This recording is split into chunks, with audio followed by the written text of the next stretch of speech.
and Ross with the Rock Never Stops. Yo, I hope y'all got a good night's sleep last night. I for sure did. And I'm looking forward to coming to y'all with this video today. Before we get started, as always, smash the like button for me. You know what I mean? Like it's a little thing for you, but it's a big thing for me in the channel. Just tap the tap the like button. You know what I'm saying? Click, click the like button, and hit subscribe and the bell for notifications because you definitely want to be notified when I go live. This is an interactive live chat, and I appreciate this community that's just building and building and building. We had 2,400 subscribers. Yo, I got some of the dopest folks in the chat of any channel. I appreciate y'all. I appreciate y'all that are coming through.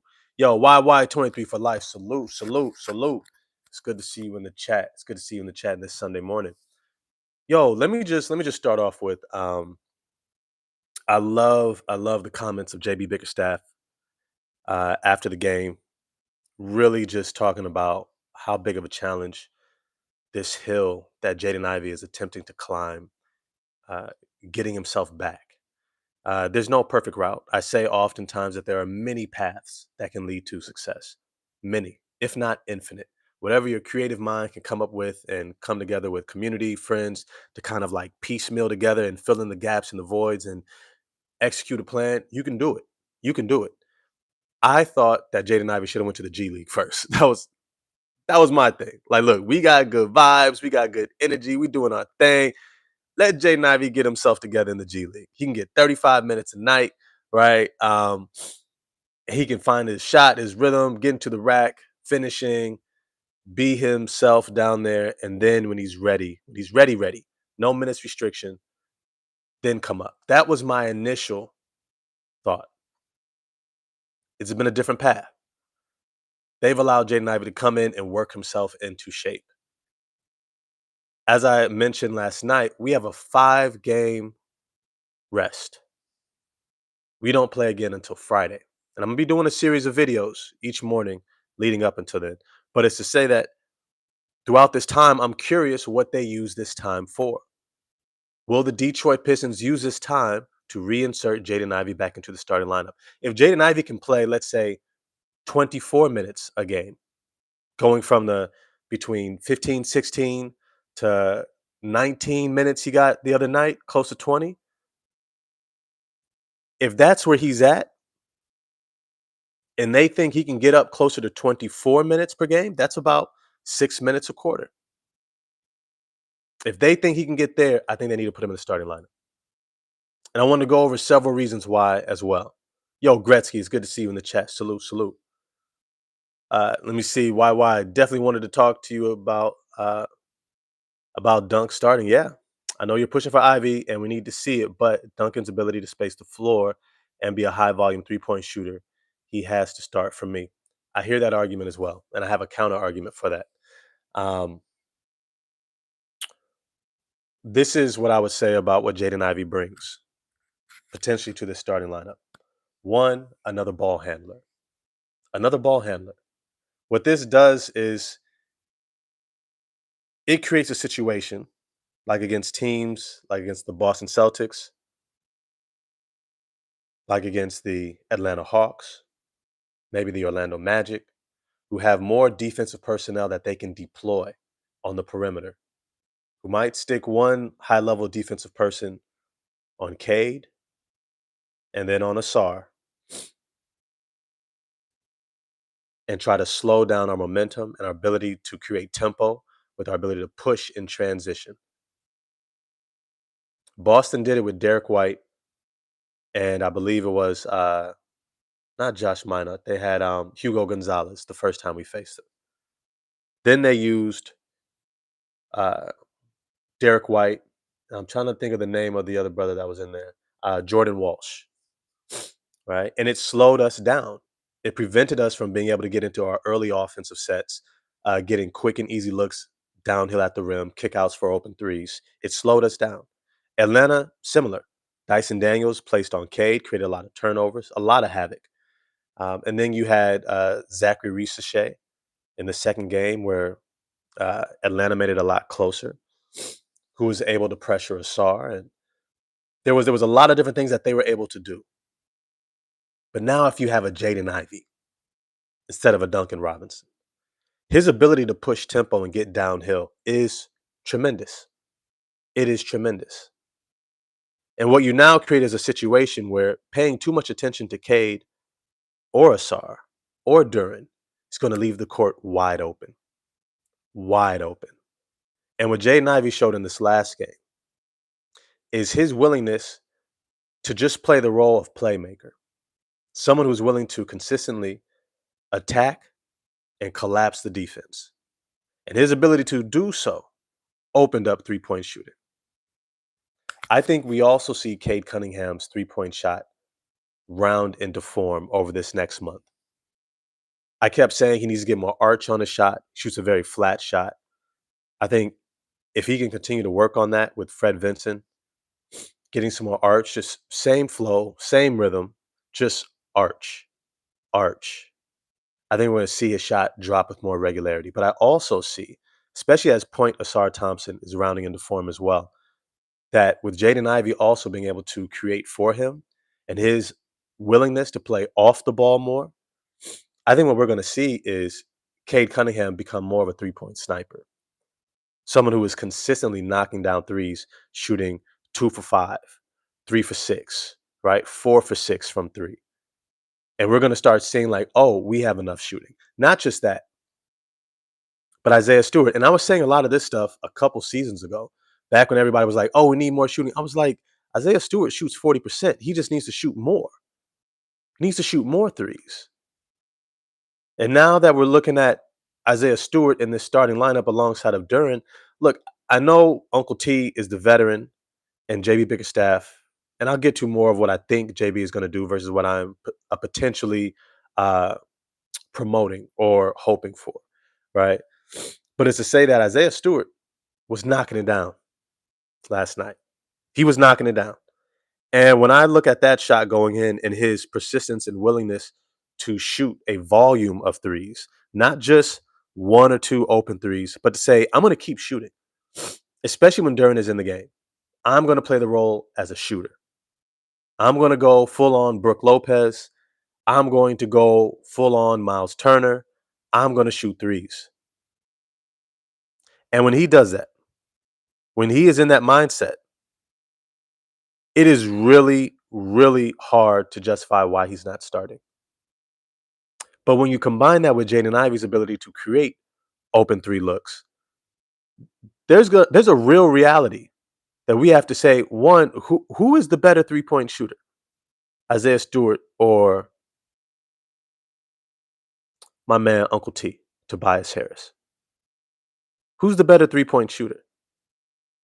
And when we start looking at our options, and we start seeing, well, we got Isaiah Stewart, who just shot 3 of 5 from the three-point line. Cade shot 3 of 10. That was a little bit rough. But Duncan Robinson shot 1 of 6. 1 of 6. When he's not hitting his threes, granted he had 4 fouls, he was a -2, plus minus, in the starting lineup. Does he really have the same value that we would like to believe that he does? Now, granted, Duncan was hot. He's been on a heater, knocking down threes. He often hits big threes. But after looking at Ivy last night, could we not project and assume that Jaden Ivey would be hitting big threes as well? Yo, Detroit Red, it's good to have you in the chat. Resball TV, yo, Resball TV, always dope to have you in the chat. Yes, Stu needs to start for this reason. He can win all the defensive awards and he's playing actual starter minutes. You know what? Man, we on the same page. Ironically, Isaiah Stewart only played 25 minutes. You see, this is the thing with our depth. Because I can completely see Paul Reed and Tobias Harris being a bench front court unit with Ron Holland. And I keep saying, if Jaden Ivey's in the starting lineup, Dennis Jenkins becomes necessary in that bench rotation. I actually think having some time off should help Dennis Jenkins kind of recalibrate. There's been a lot of up and down. Starting, playing massive minutes, work yourself into the game. All of a sudden, coming off the bench, you need to be a spark plug. Then all of a sudden, you're only getting 8 minutes a game. Then you get bumped up and you're starting again, right? A lot of that is extremely hard on a player to be able to manage. I think if we move Jaden Ivey to the starting lineup, I don't know how y'all feel about this. And y'all let me know how you feel about this. Does Karis LeVert edge out Duncan Robinson in a bench unit? Because we know Ron is going to play. We know Uncle T is going to play. I actually like Paul Reed a lot off the bench for us. And then Dennis Jenkins. That leaves one spot to be rotated between Duncan Robinson, Karis LeVert, and Javonte Green. And the way Javante's been shooting, shot 2 or 4 from 3. And he's a plus defender. He is a plus defender. He's not at best, working really hard. He can be an average defender, which is what Karis LeVert and Duncan Robinson are. Duncan Robinson is a little bit more team defensively responsible. Karis LeVert has a little bit more length and a little bit more mobility to where his effort allows him to contain a little bit more. He's not seen as such a target as much as Duncan is. But Javonte Green on defense, well, he's a terror. And when you start looking at the minutes of, and I don't know, Resball TV, I don't know if you're able to see these defensive minutes together, but Dennis Jenkins, Javonte Green, Ron Holland, Paul Reed,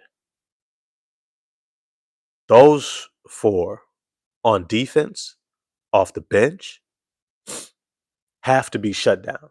They have to have some great numbers. They have to have some great numbers together. I would love to see that lineup rolled out. I would love to see that lineup. And then maybe Uncle T. And you still have shooting with Tobias Harris. Paul Reed is knocking down shots.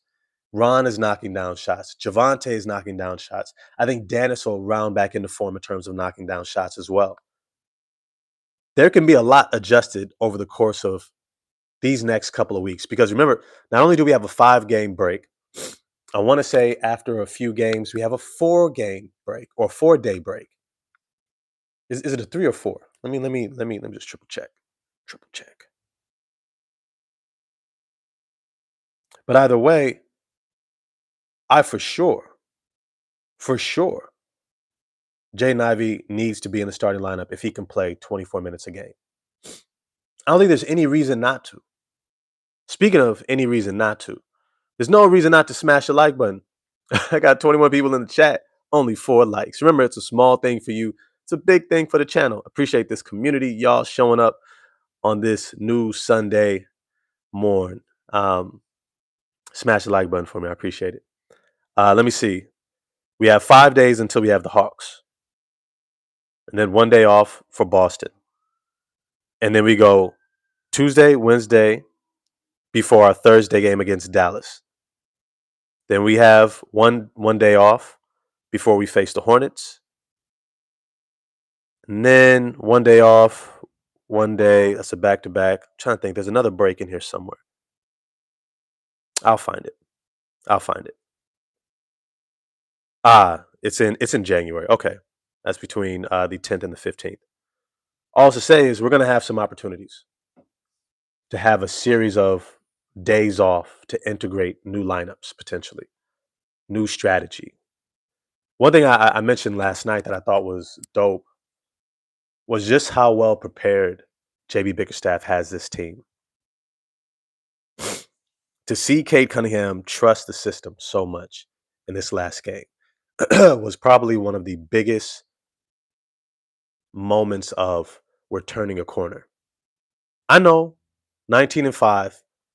What more corners could you turn, right? You're getting the wins. You're playing great. Great game.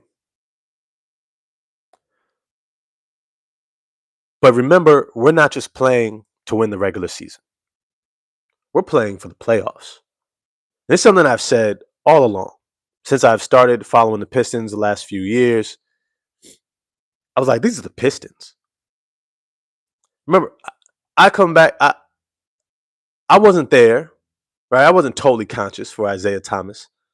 Joe Dumars, Bill Laimbeer, John Sally, Dennis Rodman, right? What's his name? The microwave Vinnie Johnson and Rick Mahorn, right? Like I wasn't there to see it, but I wasn't too far after. I wasn't too far after that. I didn't remember them doing videos on it and specials on it and the bad boy Pistons. And then I was there for the '04, fresh out of high school a couple years. You know what I mean? Like, I remember seeing that.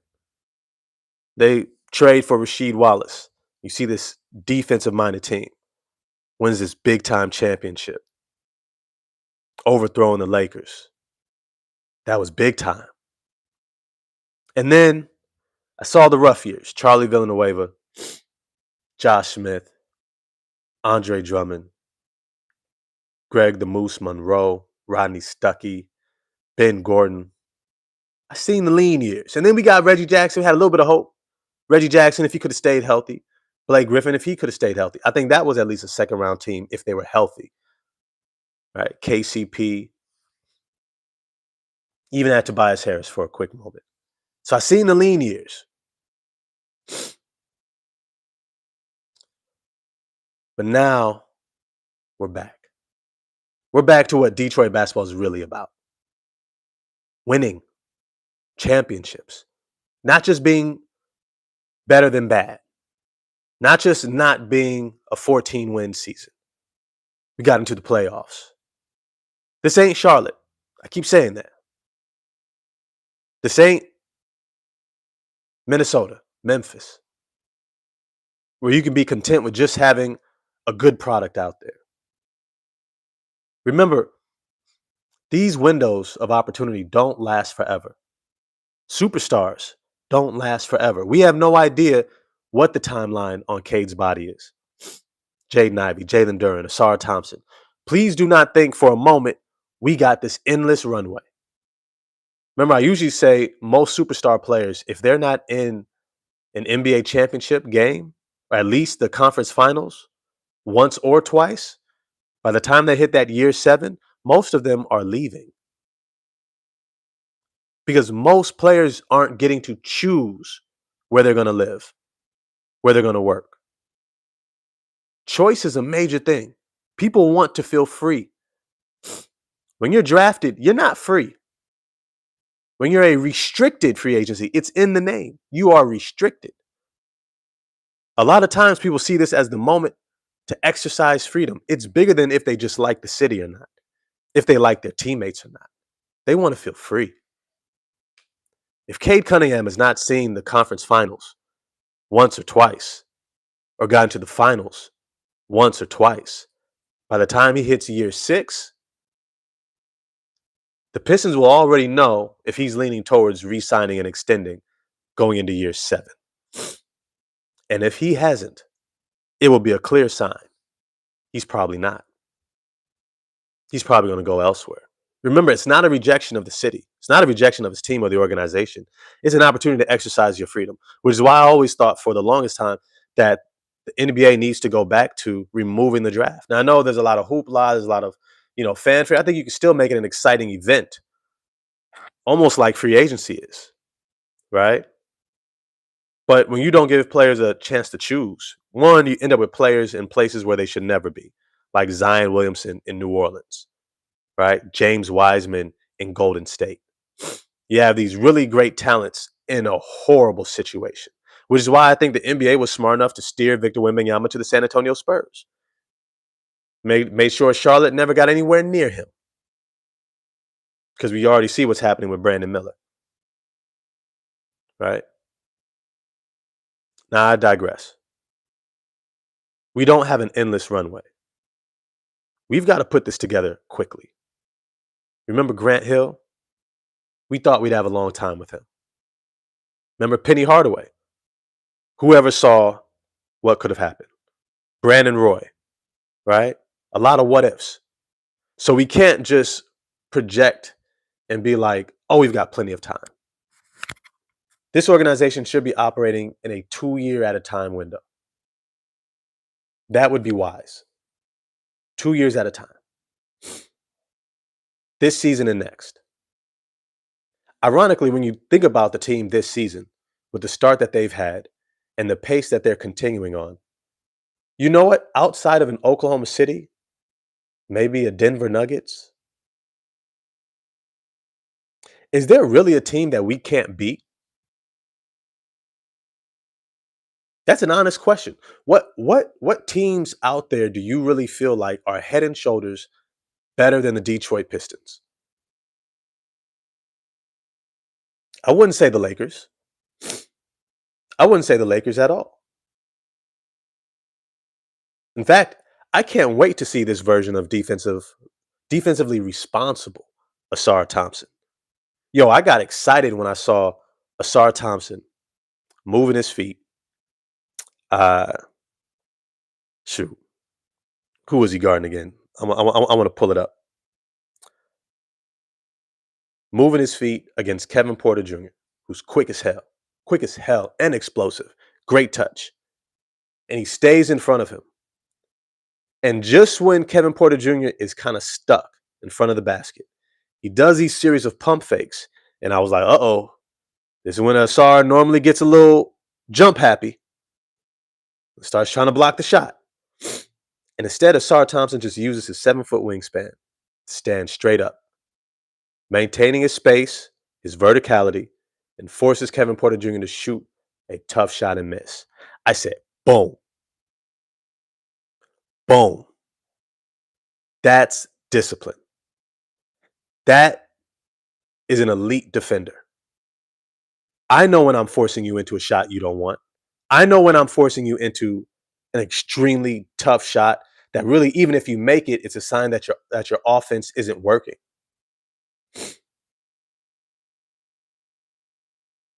Doug McMenamin, yo, what's good? What's good? What's good? Ross, can we get Ivy to shoot the ball in the lane rather than force a pass into congestion? We will. We will. And I say that to say Jaden Ivey's game against the Bucks showed me a guy who is slowing down in a good way, in the best way. Recognizing that when he got 2 feet in the paint, he had created open looks for his teammates. And he began kicking the ball out. Now, here's the thing. We also have a lot of great options on the interior. Paul Reed is a solid finisher. Asar Thompson, Jalen Duren, Isaiah Stewart. I think that Jaden Ivey's going to take some time to remember, like, oh, yeah, I'm on the interior. Bounce pass, not a chest pass, right? He tried to flip that thing real quick and it got deflected, stolen. That was a little frustrating, but I tried to acknowledge what he was trying to do. He was seeing an opportunity to create for his teammates. And it was a good opportunity if he had put it on the bounce. I think he'll make that adjustment over the next couple of games. But his ability to collapse the defense in the first place, that is what I was looking at. And the fact that he attacked under control enough to gather himself, seeing the floor and make a read, that was far more important. That function. And then that last bit of execution on the end is a smaller piece. It's a smaller hurdle. Right? The leaps and the bounds that I see this team making is absolutely astounding. Absolutely astounding. It's funny because me and Resball TV, we were talking in one of his shows. Go definitely check out his channel, Resball TV, REZBALL TV. We had an episode and he was saying, what happened to playmaking Jalen Duren? And I said, I actually think what they're establishing this year is offensively aggressive shot creating Jalen Duren. In the past, Jalen Duren was just content with trying to set good screens, getting called for offensive foul all the time, hitting the glass, and maybe some pick and roll. And then last season with JB, he was at the top of the key, handoffs, playmaking, hitting the dive, coming off of screens. Okay, dope, dope. This year, I see them giving him the ball and saying, go to work, go to work, get yours. We want to see just how much offense you can create on your own, creating mismatches. Because I keep saying, outside of Giannis and maybe a healthy Joel Embiid, what big man can really stay in front of Jalen Duren? What big man out there can really contain him, can really guard him, keep him from getting to the rack? How many big men have we seen this early season that we've seen Jalen Duren either drive right past, finish and get an and one, get to the free throw line against where they have to foul him, or he just puts his shoulder into their chest like Miles Turner, bounce him off of him and just jam it, or put him in the spin cycle, spin move up and under, looking shifty with the nope, you thought give it to me, right? Like giving him the work on the block. The handle, little hezzy cross. I remember that. Right to left. Boom. Finish with the left leg. There's only one other center playing that offensive style, and that's Alperen Şengün.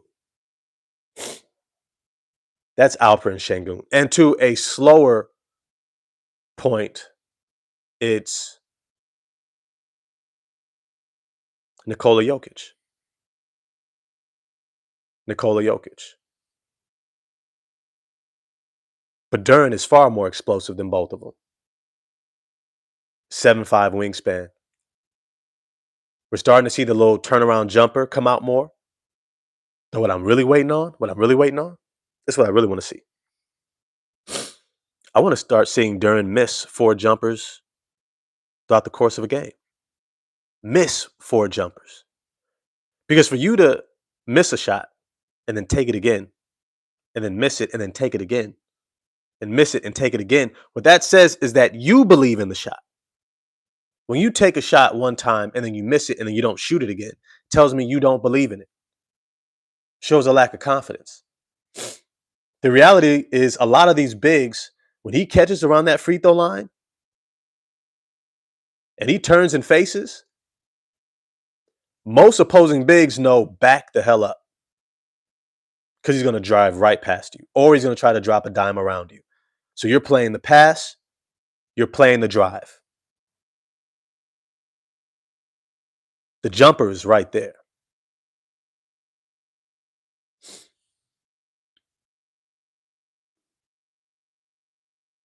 You know what I mean? Yo, Stephen Bunk, Duren is a reliable, quick pick. Oh, he's a reliable pick and pop. Takes the starting lineup to another level. Yo, with a reliable pick and pop. Facts.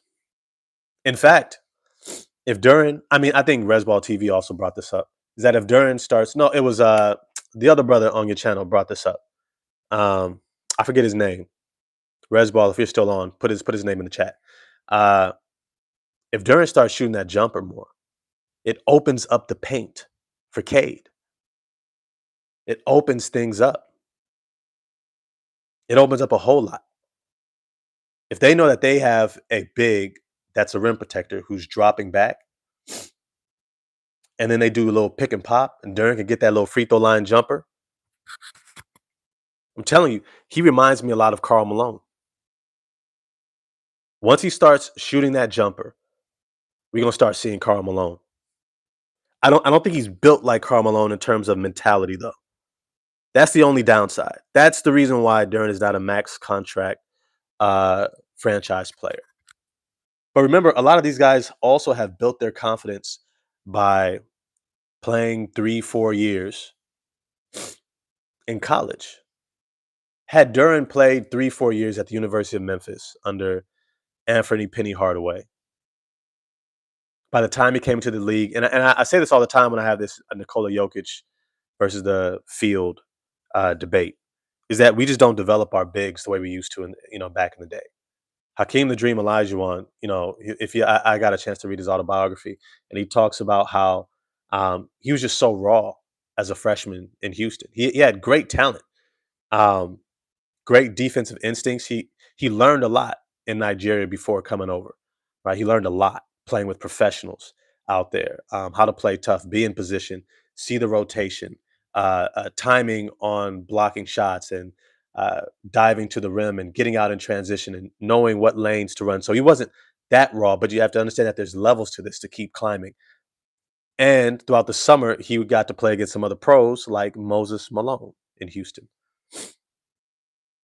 So he gets there to Houston, and he's a freshman, and he's raw, raw as hell. And I think a talent that I would connect him to is like imagine. I don't know if you guys remember Scala BCA. He was one of the top prospects in the Ben Simmons, Jalen Brown, Brandon Ingram draft coming into that freshman year of college. And he just had a horrible season in Kentucky. Now, I wish they had NILs because he could have stayed in college and gone someplace else who would have played him more according to his strengths instead of trying to pigeonhole him into a system, which John Calipari did and kind of ruined him.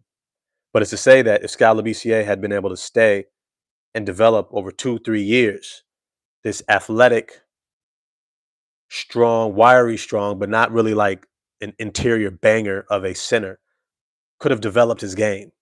And when you develop your game like a Zach Edey, I did that short on Zach Edey. I hope you saw it.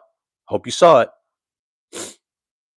Then by the time he gets into the NBA, that first and second year, one, he comes in ready to start. Two, he comes in ready to dominate. Zach Edey has known dominance at a high level for the past 2, 3 years of his career. Sorry, excluding last rookie year for the Memphis Grizzlies. Those last 2 years, being player of the year, getting to the NCAA championship game, he's known dominance. When you average over 20 plus points per game for any team, you're legit. You're legit. It's a mentality to get over 20 points per game. Consistently each night being that guy that everyone's paying attention to, and you still execute your talent and skill and game plan to dominate a game, to lead your team to victories as the captain, as the leader. That's dominance, bro. Zach Edey came in ready to dominate. That's why we're seeing what we're seeing right now in year two. Had there been more stability with John Morant, Jaren Jackson, Desmond Bain last season, I think and if he was healthier last season, I think we would have seen some of this earlier. All that's to say is that had we had more time with Jalen Duren in college, I think he came in looking like this from year one. But I keep saying, as I digress on this topic, that Jalen Duren is still young. He's only 22 years old.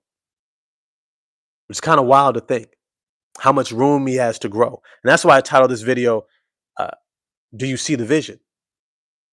Do you see the vision yet? Because they just keep getting better and better. They just keep getting better. And they are nowhere near their ceiling. They are nowhere near. Nowhere near. Nowhere near. By the time Asar Thompson fully rounds into form, he's really going to look like shades of his brother, Amen Thompson. And we see what he's doing. They have a very similar play style and game. Very similar. Except Asar, I think, is just bigger. I think he's a little bit taller and a little bit bigger width-wise. I think Asar is like probably closer to like 6'7" without shoes. And then a 7-foot wingspan. Amen Thompson, closer to like 6'5" without shoes. But he has like a 6'10", 6'11" wingspan. Amen Thompson, a little bit springier, tiny bit. He's like in the 0.5 percentile of the NBA. Asar Thompson is in the 1% of athletic or jumping, leaping, running, all the above of the NBA. When we see Cade Cunningham's three-point shot rounding into form, he's not getting the ball ripped from him, bringing the ball up because he's not over-dribbling. When you see Jaden Ivey knocking down his threes in that starting lineup, collapsing the defense consistently, getting out in transition. I've been saying this about this roster, what its potential is. This is a championship roster. Just with the core alone. That starting five of Cade, Ivy, Asar, Stu, and Durant. That is a championship contending five. What I'm looking for over this stretch for the rest of the month of December is how much do they consistently buy into the system? How much do they consistently buy into the system? What that means for me is I want to see them under pressure, under duress, when they're down, when it's a close game. Do they continue to execute their offensive system? Or do they become heliocentric again? Does it become Cade or bust again? Is it now Cade Cunningham, get on my back? There are going to be moments where they have to, where Cade just has it going. But is that the norm? Or is it the exception? The reality is, I think we have enough talent that we can lean on each of these players that I mentioned in that starting lineup. We have enough talent where we don't have to go heliocentric. We have enough talent. We have enough talent. I think as this team hits their stride, as they hit their stride,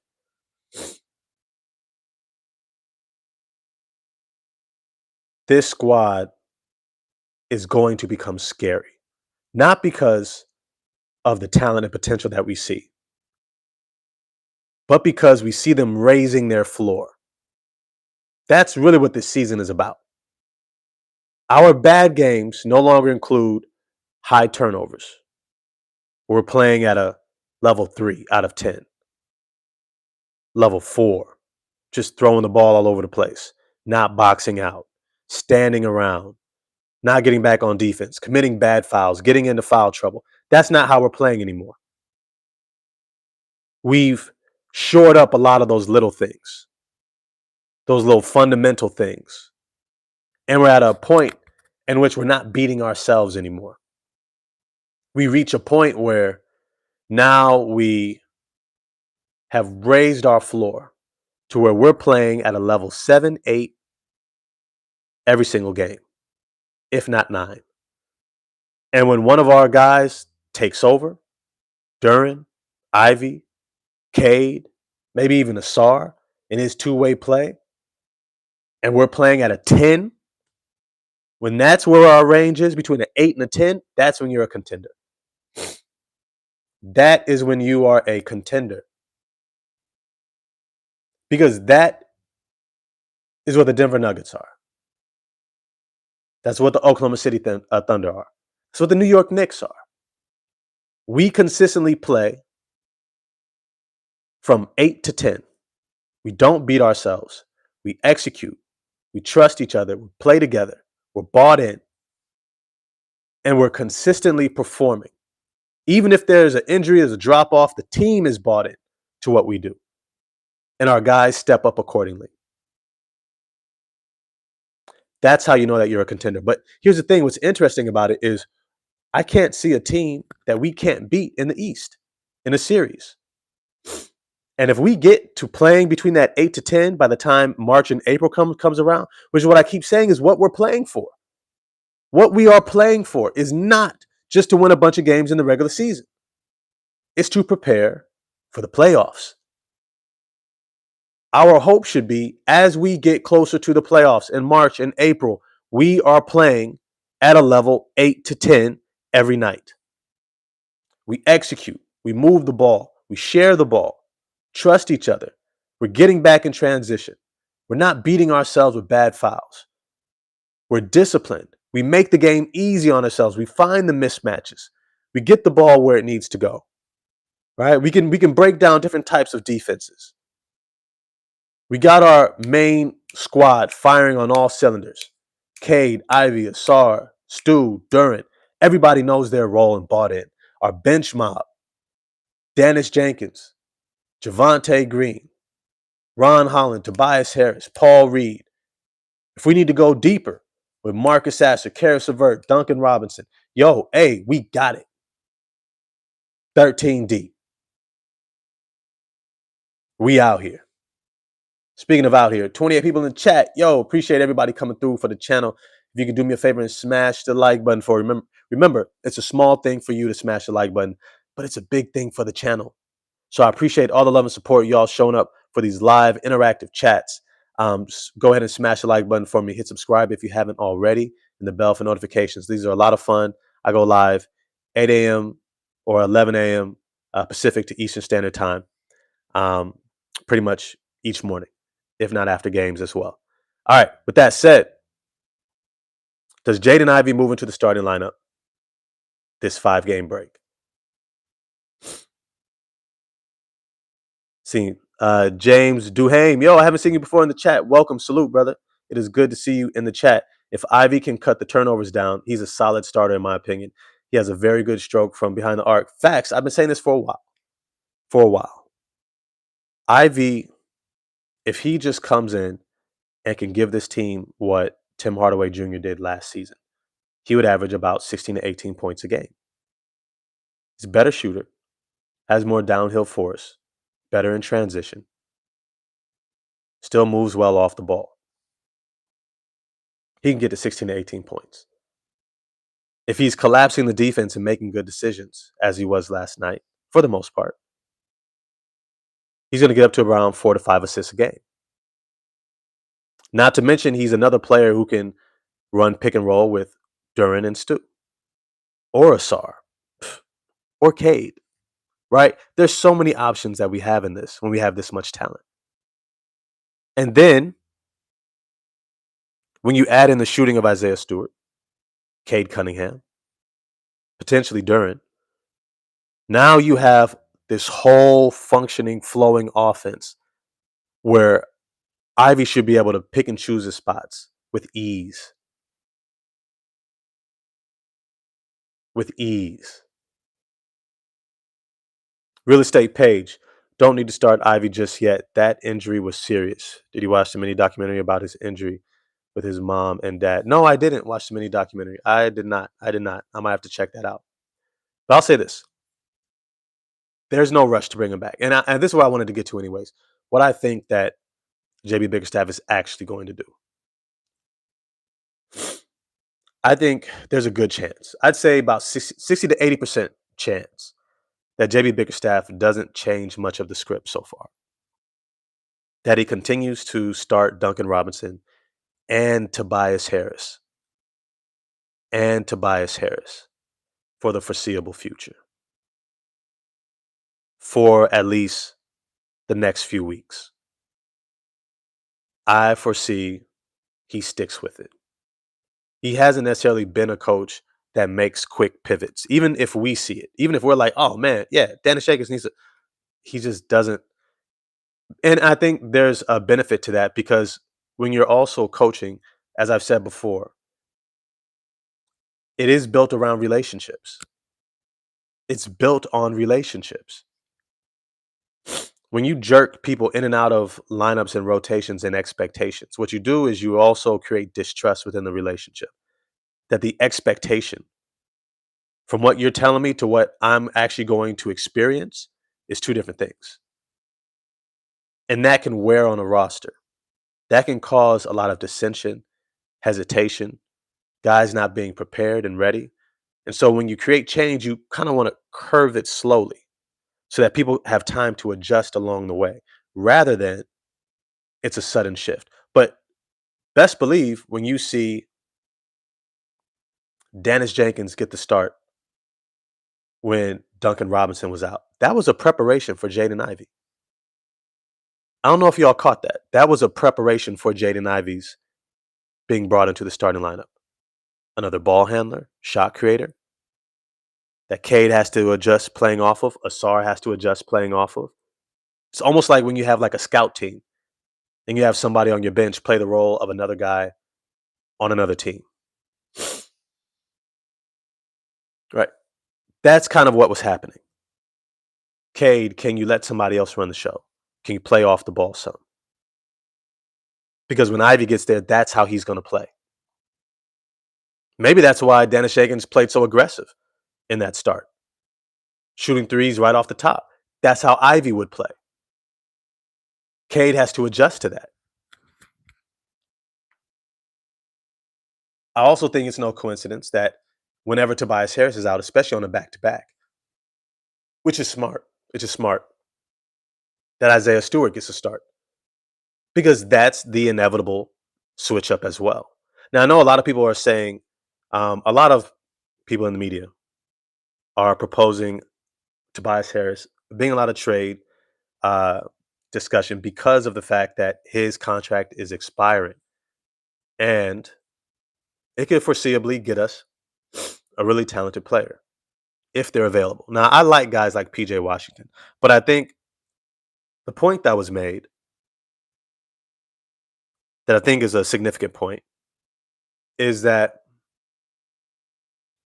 Isaiah Stewart is too valuable to us to bring off the bench. So is Duren. Duren is too valuable to be splitting minutes with Isaiah Stewart. And Isaiah Stewart, to an extent, is being held back by coming off the bench. The awards, potential all-star game, potential all-defensive team, defensive player of the year. His limited minutes and coming off the bench truly prevents him from having an opportunity to win those awards. Very prestigious awards. Awards that are going to impact his free agencies. It almost feels inevitable that he's going to be starting alongside of Jalen Duren. And I believe that with Stu and Asar, the defensive pop that this team is going to have is going to be absolutely incredible. It's going to be hands down killing it. I think Ivy and Cade fall in line. So does Duren, knowing that Asar and Stu are going to hold it down. That's also probably our best closing unit. And that's as much as I like Ron Holland as well. Ron has been doing his thing. He's been doing his thing. But let's keep in mind, Ron Holland also has a very specific, minimal role. Great effort on defense. Take on the challenge of guarding the other team's best perimeter player on defense. Crash the boards. Get out in transition.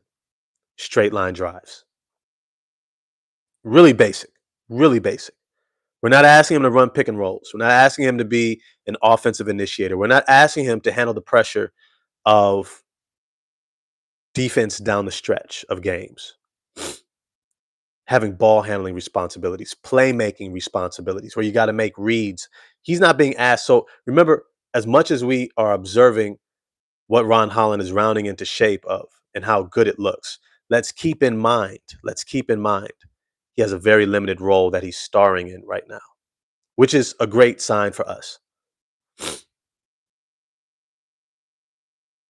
Yo, Attila the Hun was good. Rashad Walker was good.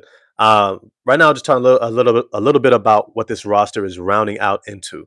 That as much as I would love to see Ivy and Stu inserted into the starting lineup over the course of this 5-day break, I think it would be a great time to do so. Even if Ivy is still on a minutes restriction, if Ivy can get up to like a 20 to 24 minutes restriction where he can get 5 to 6 minutes a quarter, I think it's worth putting him into the starting lineup because of his ball handling, his playmaking, along with his shooting, um, and taking some of that offensive initiation pressure off of Cade. Because I think just Cade just looks better and better off ball, just far more efficient, far more dominant, gets downhill better, gets to his spots better, etc.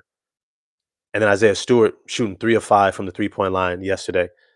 I think that was just it's just a foreshadowing of more things to come. Isaiah Stewart ended the game yesterday. Oh, it's going to reboot. Yes. Isaiah Stewart shot, he scored 19 points. He was our second leading scorer. That's crazy. Because the crazy thing about it is, Isaiah Stewart didn't even look like he was pressing. Didn't look like he was pressing, did it? It didn't look like he was like, get me the ball, Let me make sure I get these shots. He was just knocking down what was there. Okay, I got a small on me. And there was a couple finishes on the inside, on the interior. He forced up a little bit, but for the most part, he's knocking down open shots. 3 of 5 from the 3-point line, which is huge. It's a revelation for us, right? We need that. We need that. Can Tobias hit 3 of 5? Yes. Can he defend the rim? No. No. You see, Tobias is always generally in the right position, doing a great job on defense because he's a positional defender. He's going to move his feet. He's going to make the right reads, be in the right place. He's going to communicate. He's going to rotate, always be in the right spot. And because he's 6'9" with a 7'2" wingspan, has the ability to make some plays or at least bother, right? He's just strong enough, just quick enough to do, but he's not necessarily a defensive playmaker. Isaiah Stewart is. Isaiah Stewart is. So as this roster rounds into form, it's going to be with Ivy and Stu in that starting lineup. For sure. For sure. It's an inevitability, which is why we see the moment Tobias Harris, Uncle T, or D-Rob, Duncan Robinson, is not playing, if they're not in the starting lineup, it's either Stu starting or it's somebody that plays like Jaden Ivey, like a Dennis Jenkins, who's going to be handling the ball, shooting, being offensively aggressive, trying to get downhill, etc. It's a foreshadowing.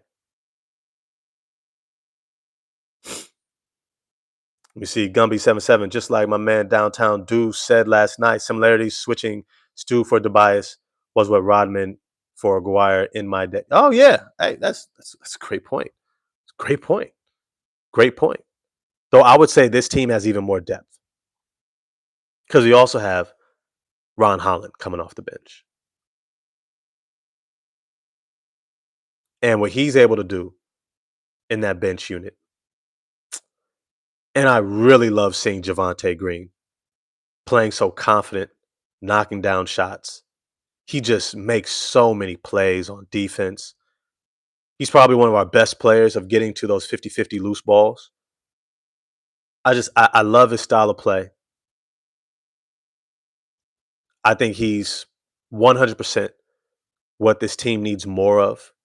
He is Detroit basketball through and through. Cortez Whitlow, yo, I appreciate the subscription. Welcome, welcome, welcome. Salute, salute. Neo the 197 should be get Laurie marketing, bro. It should be affirmative. Hell no. It should be an affirmative. What the hell? Hell no. Ain't no way on this God's green earth we go spend $50 million a year for Laurie marketing. For Laurie marketing. First off, I only want two-way players. I also want people who play Detroit basketball. That means tough, physical, hard-hitting, defensive-minded. And I'm not saying he's not tough. I'm just saying you don't see Laurie marketing and feel Detroit basketball. You don't see him and go, oh, he might get into a fight today. Not saying that's the litmus test. I'm not saying go out there and fight, Stu, Ron. Hey, here, come on now. Hey, y'all been doing good. Not getting goated. Right? Not getting pulled into skirmishes and tossed out last game. But please believe also, this is why I kept saying Isaiah Stewart. I was getting upset with him getting tossed out, getting those technicals, because I was like, don't you understand how important you are? Don't you understand how important you are to this team? You cannot afford to be getting tossed out of games. You are valuable for us. We are leaning on your production. You do so many things for us. To be getting into foul trouble, to be getting these bad fouls, technicals, tossed out of games, it's selfish, bro. I get it. It's going to happen every once in a while. All right. But look, if you're going to get tossed, man, make it worthwhile. Have it be the guy that fouled Cade way too damn hard, and he keeps doing it. And you're like, you know what? Say less. And you give him one of them solid, like, look, I'm going for the ball, but I'm also going for your chest. I'm gonna put you on your ass. Get one of those fouls. That's for the team. Not because you got goaded into some back and forth, bro. Not just because somebody is giving a little rough. You know, come on now. Like, you play rough. You can't get upset when they play rough. I hated playing with guys like that. You just tried to box the hell out of me on this rebound. And then when I push back, all of a sudden now you upset. Right? You initiate that style of play. You can't allow your own style of play to put you in a bad position. Look, life with Chris. Life with Chris. No trades. Let me just say that. No trades. We are 19-5. We are 19-5. There is nothing that this team needs that it does not already have on its roster. Let me repeat that. We are 19-5. There is nothing that this team needs that is not already on the roster. Grayson Allen, is Grayson Allen better than Marcus Sasser? Is he better than Ron Holland? Is he better than Karis LeVert? Last I checked, Grayson Allen was still a cone on defense too. Is he better than Duncan Robinson? Last I checked, Grayson Allen was 6'4", 6'5". Duncan Robinson, D-Rob, 6'7", 6'8". Trey Murphy, do we really want to pay Trey Murphy money? And who are we giving up? Who are we giving up for a Trey Murphy? Let's just pull up how much money Trey Murphy is making for New Orleans. Now, the contract's actually not bad. 25, 27, 29, 31. It's not a bad contract at all. He's 25 years old. What do we think that they're going to ask of us for Trey Murphy? If we and are we even sure New Orleans wants to trade Trey Murphy? Attila the Hun, Detroit. Who is my dream acquisition for fit, need, chemistry? I've got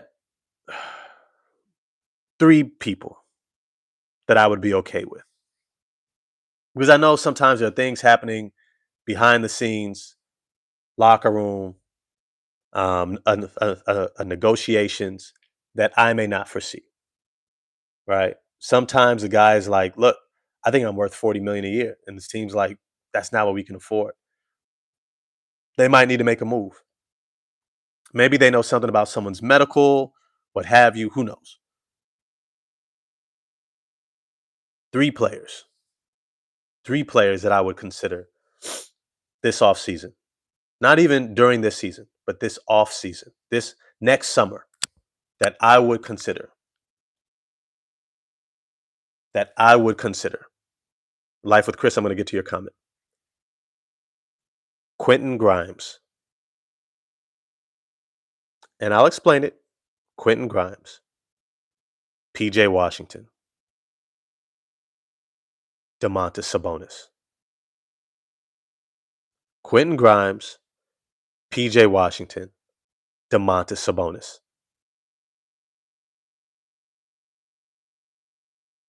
Hear me on this.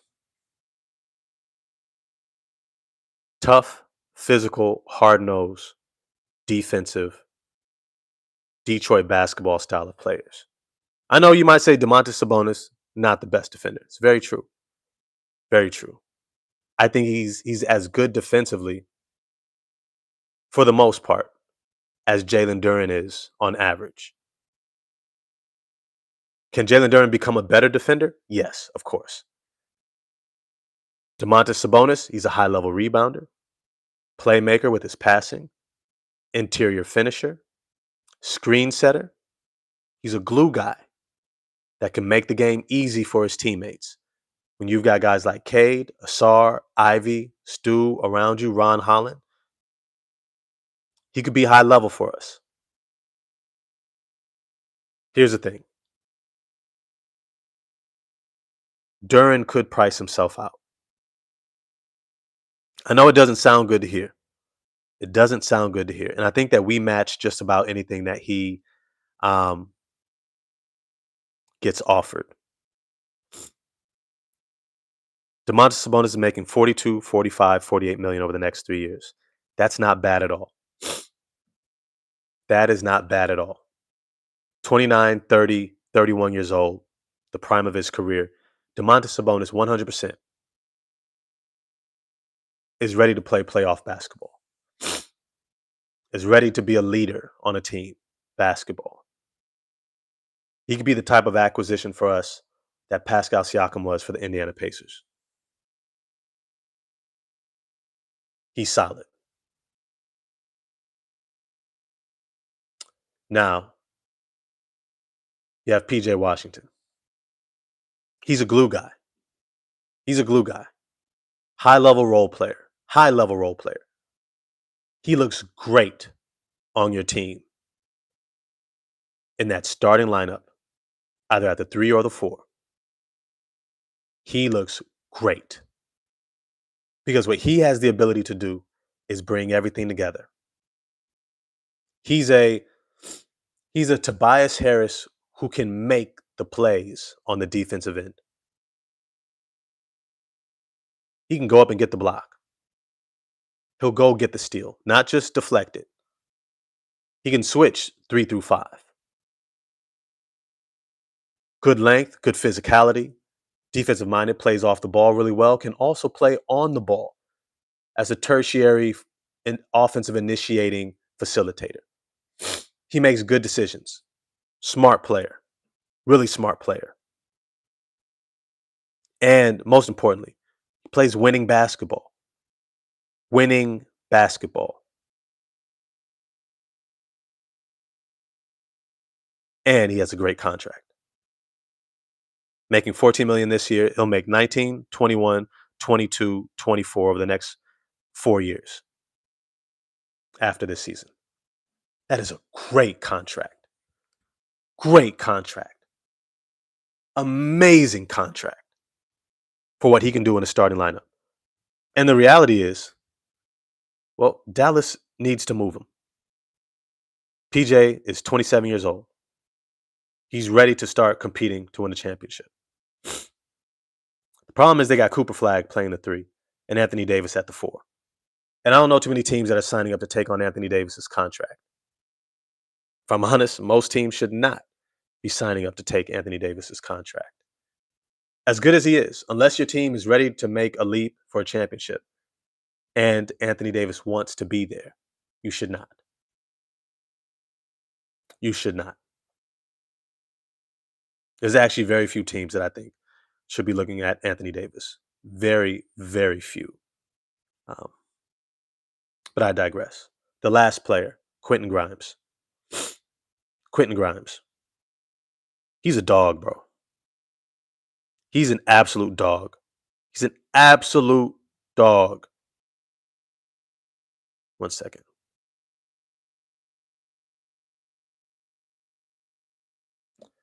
His style of play is everything that Detroit basketball is.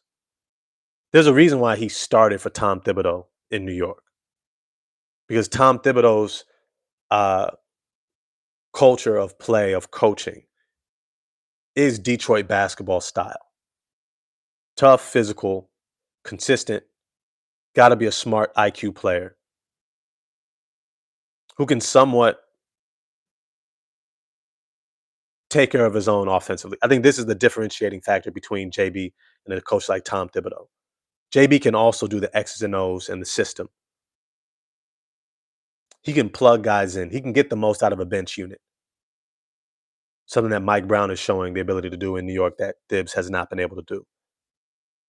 But it's to say that Quentin Grimes would be a great addition. Now, this is also in reflection of if Jaden Ivey prices himself out.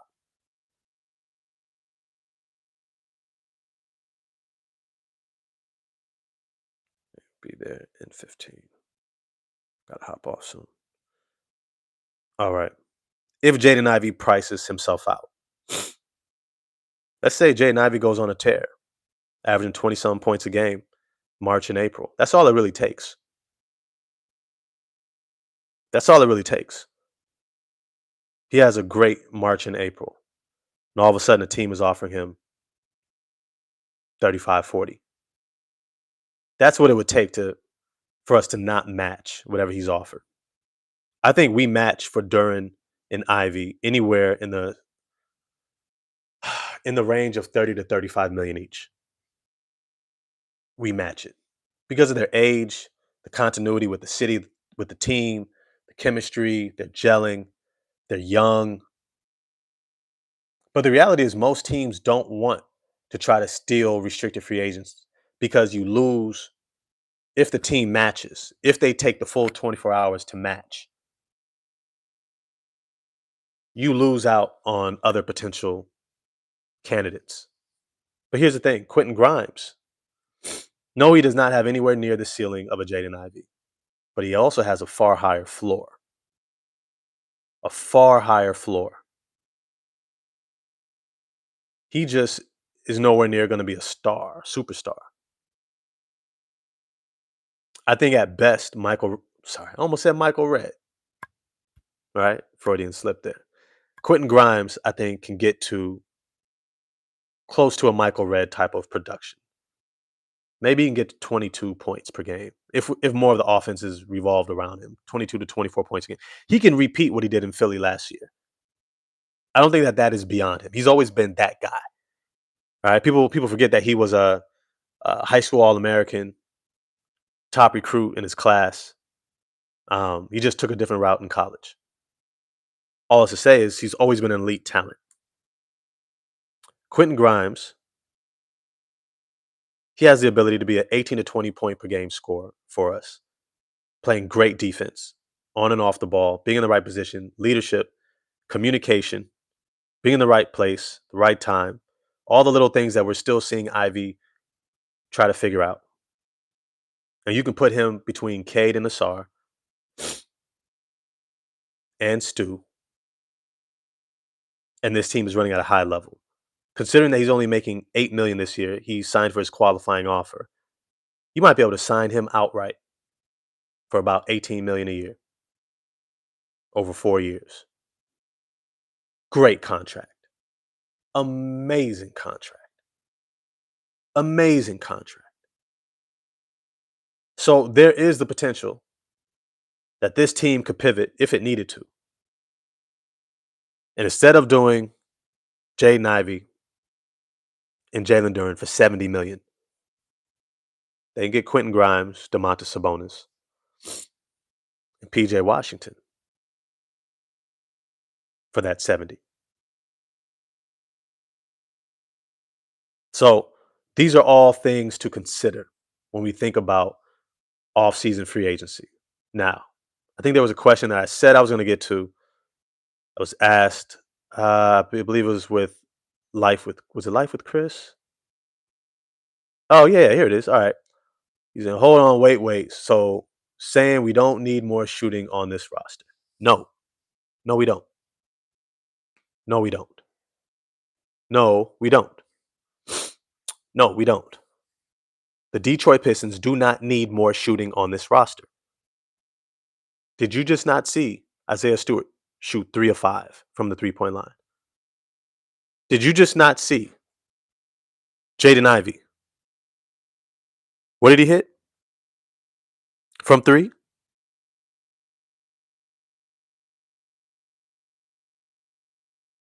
Shoot 3 of 3 from the three-point line. Javonte Green, 2 for 4. Karis LeVert, 3 for 5.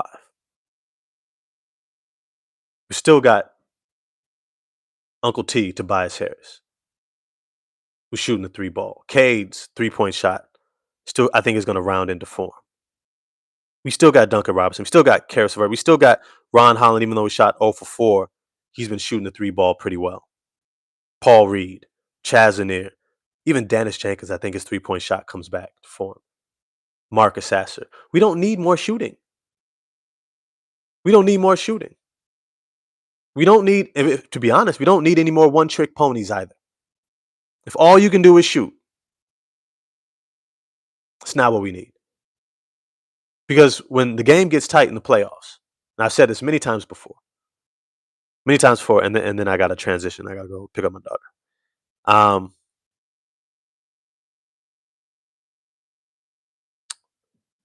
as we get into the playoffs, shooting percentages always drop. Your 3-point shooting percentage always drops in the playoffs. One, you're playing harder every possession, which means your legs many times aren't there. Secondly, the defense has a greater scheme to take away your 3-point opportunities and looks. Guys are going to switch more. Guys are going to cover certain areas, matchup zones, etc. It's going to get more complex. The shots you got in the regular season, rarely the shots that you get in the playoffs. And lastly, well, not lastly, second to last, the defense is going to hustle more. So when they gave you the open shot, it was like, too far away. They're just going to sprint and get there. And then the last thing is the pressure. Not only are your legs a little bit heavier because you've been playing hard every possession, running around, chasing, boxing out, pushing, diving, grabbing, snatching, passing, cutting at 100% every single play, and your legs are tired, but the pressure mounts as well. No, we don't need any more one trick ponies. We need guys who can do other things like defend, like rebound, like getting into passing lanes, playmaking for themselves and others. The more versatile your players are, who can also shoot well enough, is far more important. Josh Hart is far more valuable than, let's say, a Jordan Clarkson because of everything else he does. And then if he hits his threes, blows you out the water. Kind of like a Javante Green. Everything else he does. And then if he hits his threes, blows you out the water. Look, I got to go. This has been a dope live. If you haven't smashed the like button already, please do. Remember, it's a small thing for you, big thing for me in the channel. I try to go live every morning, 8 a.m. Pacific, 11 a.m. Eastern Standard Time. Really appreciate all the support and the love that I get from this channel. If you haven't subscribed already, please go ahead and do that, and hit the bell for notifications so you're notified as soon as I go live. You get a chance to be a part of this interactive live, ask some great questions, great conversation, hang out with Detroit Pistons fans and crews. Um, I'm going to be talking about a lot of different topics throughout this week because we got 5 days off until the game on Friday. There's a lot of things to talk about. All that's to say, I'd like to leave a word for the day. Be present. Be present. Meaning that when you are with others, when you're with family, friends, your kids, your partner, um, put down the phone. I was running the lake the other day. I like to go for a run, once a week. And I'm running the lake and I see this family. It's like this dad, mom, and their kid's like climbing this little tree. The mom's kind of talking to the kid in the tree. And the dad, I look at him and he's like staring at his phone the whole time. And I'm like, damn, bro, like you might be missing a moment. You might be missing a moment. And sometimes we miss moments because we think that we're missing something that's happening on social media. But the reality is that's not your reality. That's someone else's.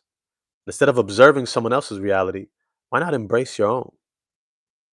I appreciate everyone who comes here and enjoys this page, this channel. But if you got a chance to spend time with your kids, quality time, do that. Do that. Some individual self-care time for yourself, do that. Do that. This channel will be here. I'll be here. I may not. I may be here. It is what it is. It's life. The opportunity to be present in life is golden. It's golden. I would encourage each of you to be present. Make the most of the time you have with your family, your friends, your kids, because you can't get it back. Your kids will never be the same age that they are today. Make eye-to-eye contact. Listen to them. Ask them questions. Laugh at something they say. Right? Enjoy something that you wouldn't even think is enjoyable, but it's enjoyable just for them. These moments are precious. Be present. All right. With that, I got to hop off. Have an amazing rest of your weekend. Hope you're getting rest, drinking water, enjoying the sun. And I will see you all when I see you on the next live. Hope you hit the bell. Peace.